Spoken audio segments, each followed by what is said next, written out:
Dapat buket bunga hingga diajak ta'aruf oleh pengacara. Inara Rusli akui terkejut, tapi senang sih. Belum resmi bercerai dari posisi Virgon, namun Inara Rusli nampaknya telah memikat hati para pria yang amat mendambakan dirinya. Seperti yang terjadi kemarin, Inara Rusli yang tengah berada di klinik kecantikan milik Dr. Richard Lee mengaku terkejut setelah didatangi oleh seorang pria bernama Yosep. Diketahui, Yosep yang berprofesi sebagai kuasa hukum Dr. Richard datang menyambangi Inara dengan membawa sebuah buket bunga disertai tulisan ajakan untuk melakukan ta'aruf. Sontak saja, hal itu membuat Inara seperti salah tingkah mendapatkan sebuah buket bunga dari Yosep.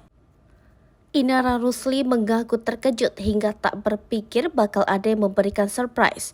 Namun diakui oleh ibu 3 anak itu bahwa dirinya merasa senang. Hal tersebut lantaran dapat menambah koneksi lingkup pertemanannya. Terlebih, pria bernama Yosep itu berprofesi sebagai pengacara. Dalam kesempatan yang sama, Yosep juga membeberkan niatannya memberikan bunga untuk ibu 3 anak tersebut. Diakui pria yang berprofesi sebagai pengacara itu, ia memberikan bunga untuk Inara Rusli sebagai bentuk apresiasi. Diakui Yosep, Inara Rusli adalah sosok yang baik. Ia pun mengenal sosok Inara Rusli melalui perantara Dr. Richard Lee. Disinggung soal Inara Rusli yang disebut-sebut calon istri, Yosep pun buru-buru membantahnya. Yosep mengatakan ia dan Inara Rusli hanya berteman saja.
Hai pemirsa Sri Popo TV, jangan lupa komen, like, dan subscribe